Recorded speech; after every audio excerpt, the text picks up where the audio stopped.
I'm Nancy Showalter, and you're listening to Spirituality for the Politically Incorrect podcast.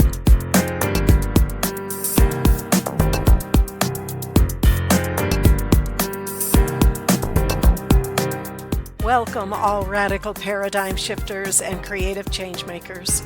You who dare to create a better life and a better world. Tap into the power that resides within you and use that power for constructive change.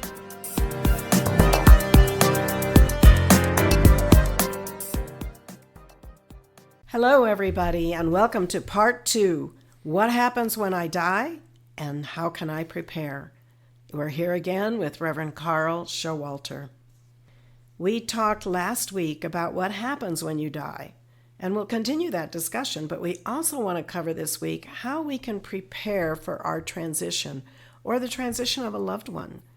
And you don't have to be a senior citizen to be thinking about these things because we never know when our time on earth might come to a close. So spiritual preparation is always in order. So Carl, welcome again. Thank you. It's good to be here. And I know you've held classes for seniors and have counseled all age levels who are facing potential death. I guess the first thing we can say is that there really is no such thing as death, as in the cessation of being, just a transition from the physical to the spiritual. It's really a matter of getting your mind in the right order. I have talked to people after they have passed on, and constantly they say, "It is so beautiful, everything is fine." They are so happy to be released from the bondage here. So you say, how do we prepare for this? Well, first of all, I think we need to go over and over and over and over again the story.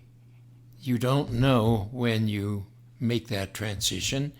It is just as normal and natural afterwards as it is before. You may not have the pain in the physical bodies, but you are totally free. You can talk, you can think, you can be aware of people, and so on. So how do you prepare for something like this? Basically, we start out by saying, okay, death, there is no such thing. It's somebody thinking in terms of what they don't know about and they're afraid. But when you understand that life is just like you have it right now, you just close your eyes and leave your body. You do it every night. And so basically we have to start going over and over again, because they can say, I say, "How are you?" And they say, "Scared to death." Well, great, let's talk about it, until they get it into their consciousness enough that they can actually respond to it. So there are several good things that we really want to deal with. Attachment is one. You cannot go on if you are totally attached. You know, you've heard of ghosts, and you've heard of people who keep appearing, or you feel their presence after they left. They're crying, they're doing all kinds of stuff. It's only because they're out of alignment where they cannot, at this point, see that. But when we start working with detachment, your kids, people don't want to leave because of their children. Yeah, but there's no choice. You must leave. So get it in your mind right now that you're going to start detaching. I think we talked a little bit last time about you don't take it with you. Whatever you are spiritually thinking, your thoughts, your attitude, your feelings, these are what goes with you when you go across. And so when you start making arrangements, making a will, making sure the kids are all taken care of, what are you going to do with your house? What do you want them to do with the house, etc.? These are the kind of things you want to get detached, so that when you leave, you don't have a lot of feelings following you. Oh, I wish Mom was here. I wish I knew what she would have done. All this stuff. Mom, be ready to go. Have everything arranged. Sit down with your kids. Talk about your time is coming close. Do they have any questions, etc.? If you're ill, if you're sick, you need to even take a look at this, because it won't be long until you'll be released of this. But you need to have that in your mind so that you don't carry that concern over on the other side. Yeah, and from your experience, how have you worked with people who were, say, in hospice, so they knew, the end was coming, but they're very, very scared? Again, I remember one situation where every time I'd walk in the hospital, the first 5 or 6 times, how are we doing today? I'm scared to death. Okay, let's talk about it. By the time I went over the story, what's going to happen?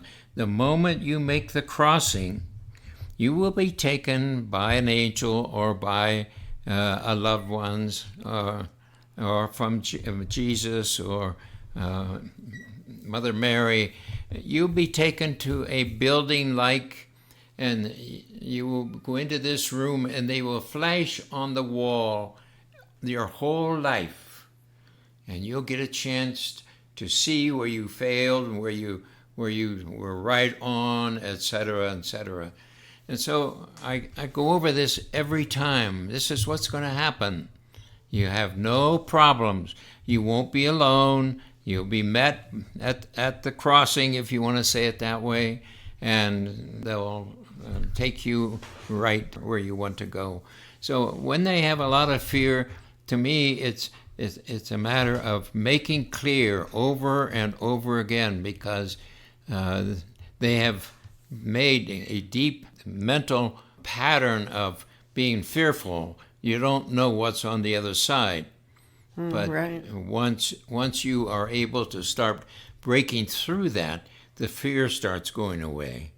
And then if you can help them to see that Mother Mary or Jesus or somebody will come and talk to you about this whole thing before you make your crossing. From the other side, I've seen this so often. You start the expectation so that then it can be fulfilled.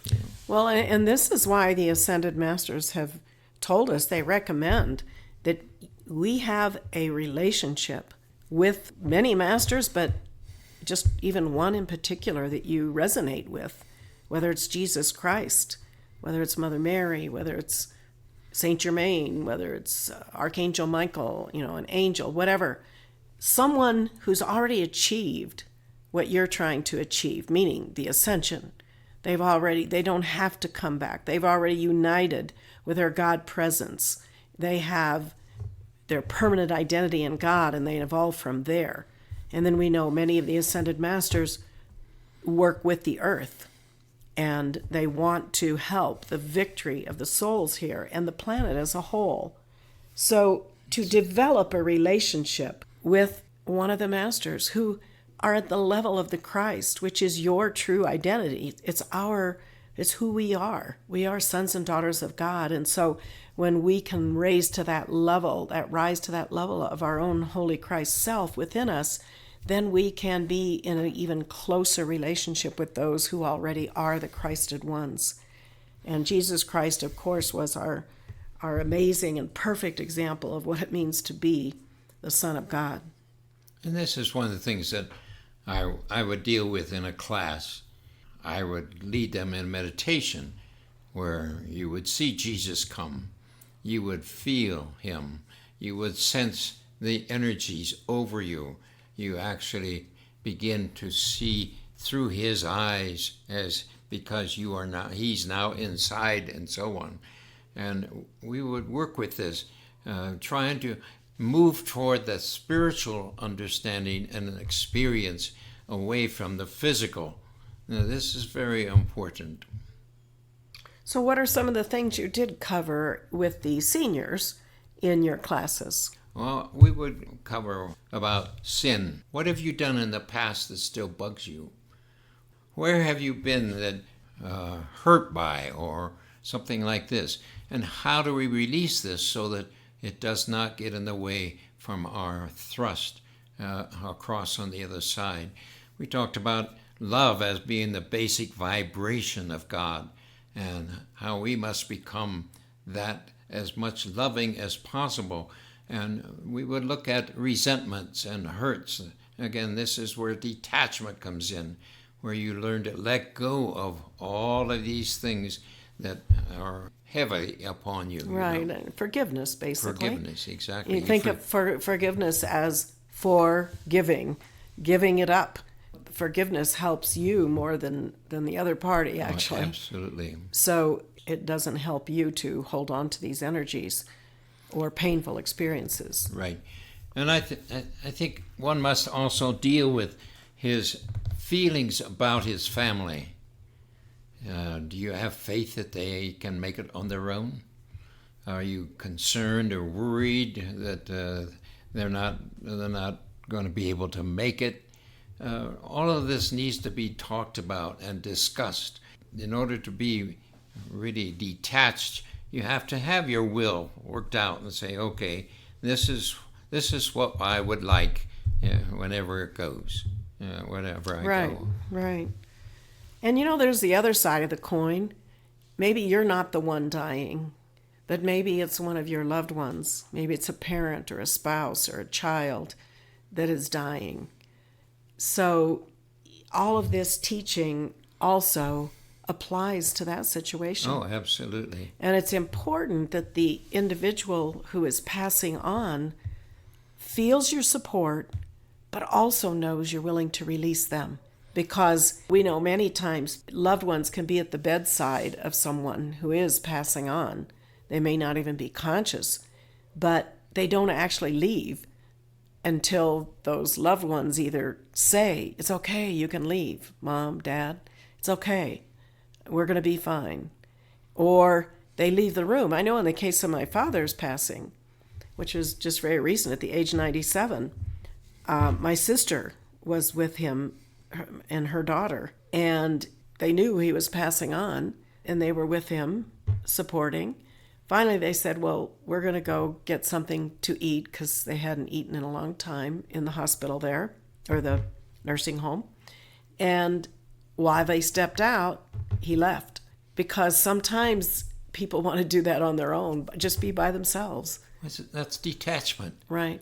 And that's so important, because if you don't want to leave, or the kids are saying, oh, Mom, don't go, oh, Mom, don't go, I can't say how hard that makes that for them. For the soul, that's right. It is something where you really need to say, okay, gang, let's get everybody together.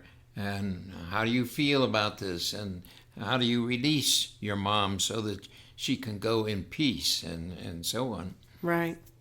Yes, it's very, very important to be on both sides of that coin to understand the spiritual teaching with transition. Now, that doesn't make it any easier sometimes. The loss of a spouse or a child or even a parent, it doesn't make it any easier. There is a grieving process, and we don't deny that. But ultimately, we know the reality. But sometimes passing that, in fact, most of the time, passing on is harder for the ones left than the one leaving. That's right. Because they're going to their freedom, to whatever level they're going to be. You hear stories every now and then. Somebody's drowning, and what goes through their mind why they're at that point. Well, God bless my family. God bless. It looks like I'm going, and there's no fear. But and we need to see this in a way in which, okay, the person leaving has to have it well enough in mind so that if a child can't stand the thought of you leaving, you can bless them and really talk to them right, about, and help them. Yeah. If they know you, especially if it's a younger child and the parent is not really elderly. I mean, we all know that elderly people are going to pass on eventually.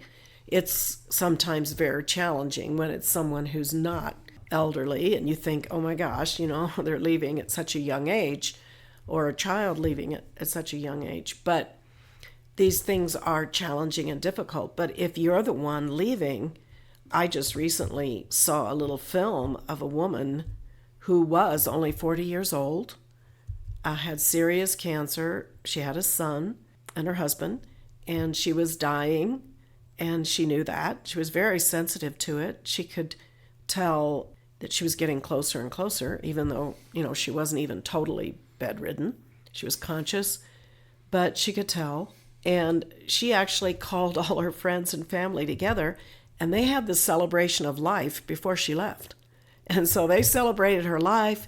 Everybody gave her this support and love, but all the time she was talking to her son and saying how what's going to happen, and no matter what, they're connected spiritually. She will always be in his heart.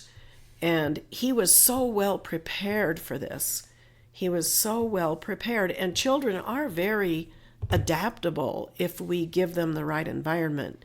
So she had this celebration of life, and literally 2 days later, she was gone. She said, I felt it was coming soon. Yeah. There was a teacher. She was a rather young teacher, but she had cancer.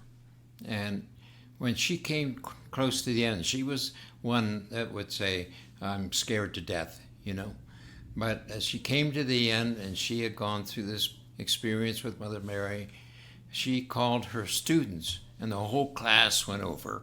And it was very moving. She would say something like, well, I'm going to be up there, and if you need some help, you just call me. I will be there. It was Right. a great preparation. Right. And it's so helpful to those left behind, especially younger folks, children and such, Right. I just want to say, if you are in a situation and you are able to be with a person when they're leaving, if you could put your seat at the base, at the feet, and watch at the head, because what happens is the energy, the spiritual energy, leaves first from the extremities, your feet, your legs. It comes up to the head, and it comes up your arms. People say, my feet are cold, or, when this is happening. You'll be able to see the light of the soul gathering around the head. And it's really an exciting situation where you see two balls of light come and join with this, and the three take off. It is a very beautiful experience to see this happen. Right. And a lot of people on a spiritual path who have prepared for this do observe this. Yes. When someone is passing, someone close to them or whatever. It can be a great comfort to people, to the ones left. And of course, you can see what's happening with the one leaving. So that's really great. I'd like to just touch real quick on what the Ascended Masters recommend that we do after one has made their transition with the physical body. You want to talk about the withdrawing of the light and the anointing? Yes. They would suggest that you hold off 72 hours, 3 days, so that the person is totally detached from his body. Some of the laws in our states demand that you cremate the body within 24 hours. I mean, it's too close. But if you can go 48 hours to 72 hours, put them on ice, and then have the cremation.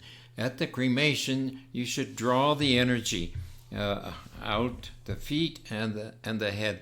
So the leader would actually make the calls for the energies, all the light that was in that body yet be brought out and returned to the soul.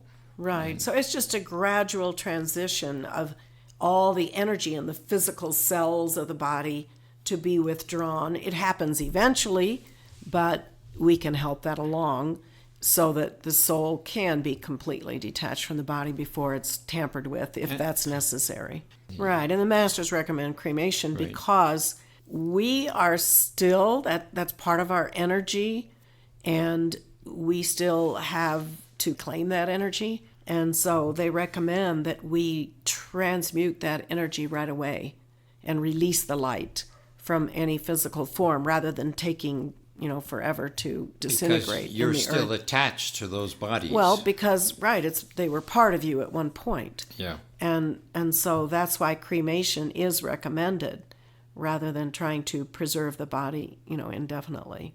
But anyway, there's some other subjects that would be really good to talk about. And there's this push now for assisted suicide, for euthanasia. And this is a very challenging problem because some people, they're just depressed at the end of their life. They don't want to live on. They think, I just want to get out of here. I have no use. Others maybe be suffering from an illness that's painful. Hopefully they can get help, with the modern medicine we have now. But we need to look at this from a spiritual perspective. Pain or suffering or any time in our life, but especially at the end of life, sometimes that particular situation is actually helping transmute some karma that the soul can finish off and then take off and go to a higher level. Yes, when we think in terms of when am I going to go, the Bible talks about for every man there's a time to be born, a time to die, a time to be this and time to that. So we have our time to go. We can push ahead of that and pay the price for it, because if you cause it beforehand, you're not ready to move into that higher frame of reference. You may have to come back and redo that lifetime. We really need to see that you cross over. Suppose I kill somebody and I cross over. I have to then deal with that soul in another lifetime. Therefore, if I took his life, I will be in a situation where he or for some situation will come up so that I have to give my life. And as you begin to catch all of these innuendos, you see why it's better if you go when it's your time to go. You talked about your father a little bit ago. We choose to go sometimes alone because of the pull from each other. A person will wait until a son comes home to say goodbye, but then that son goes out the door and he's gone. Right. And so this happens often because the pull, the emotional pull that's there, they don't have that when the family's not there. And sometimes you just, in my mom's case, I can look at that. She was in a nursing home, and we'd visit all the time and see her, and she wasn't sick. She had a bit of dementia. She recognized us, but she still had some dementia. But one day, without being sick, she wasn't on her deathbed. One day she stays up till 2:00 in the morning talking to everybody, just having a great time. She goes to bed. They check on her a couple hours later. She's fine. 2 more hours, gone. She just left. And we always laughed because she says, well, that's how she did things. When she was ready, she just did it. And none of us were with her.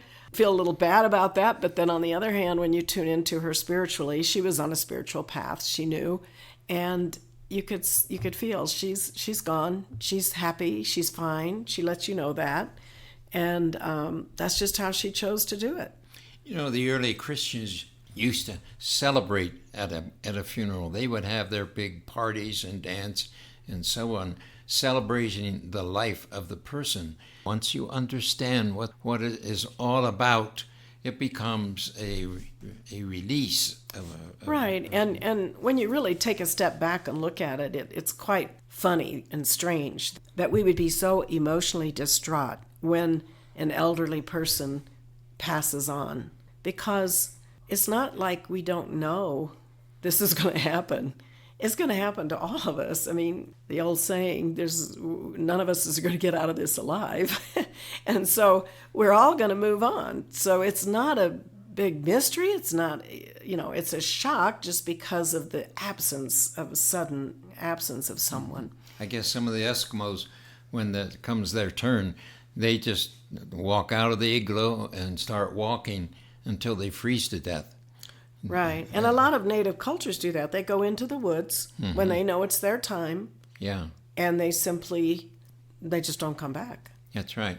So, I mean, there's many different cultures have many different concepts about death and about passing on. And some cultures don't view it exactly like the Western cultures do. When we consider that we've been around for 1,000,000 years, that we were created many, many, many years ago, and we have reincarnated thousands of times, this should not be a problem because of the ability to pull that shade so I don't remember my past life.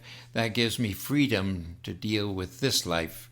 But at the same time, as we start stretching our conscious awareness to a cosmic consciousness, then this changes everything. Yes, and back to this end of life, assisted suicide, euthanasia. One way to avoid possible painful death is how we live.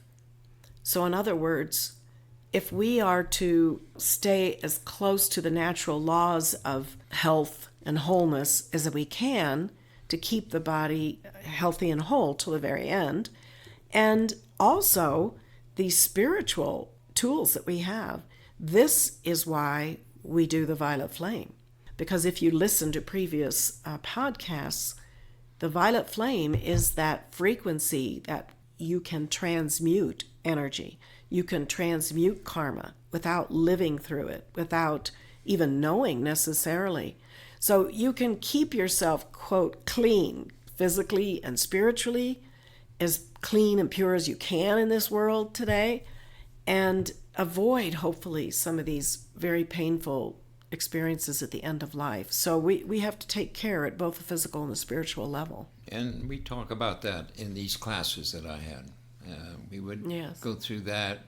We would go through guilt feelings. We would go through harsh feelings, resentful feelings, everything that would be on the negative side. We need to understand that our ascension can happen with 51% of our karma balanced, and therefore when we do our violet flame, we should be also concerned about transmuting all the energy back in other lifetimes. Of course, right, because we carry that karma from lifetime to lifetime. Yeah.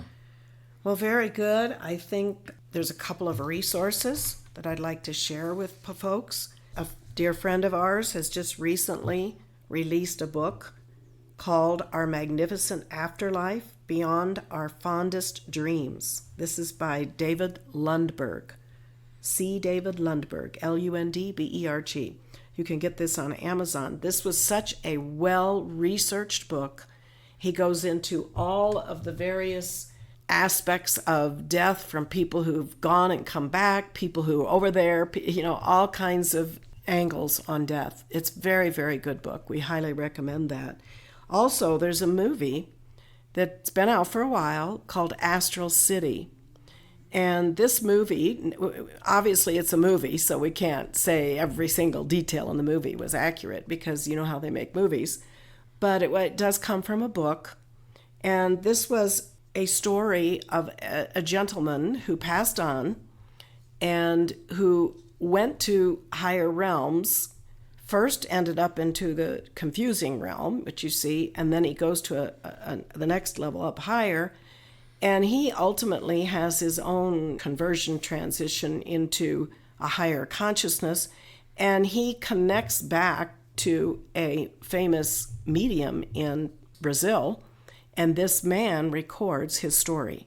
And so that's what this movie's about. So there's a lot of things in the movie that are really based on spiritual principles. Like I say, every little detail and drama point, we don't know. But very, very good to observe that too, to get a different perspective, a more spiritual perspective on transition and what happens.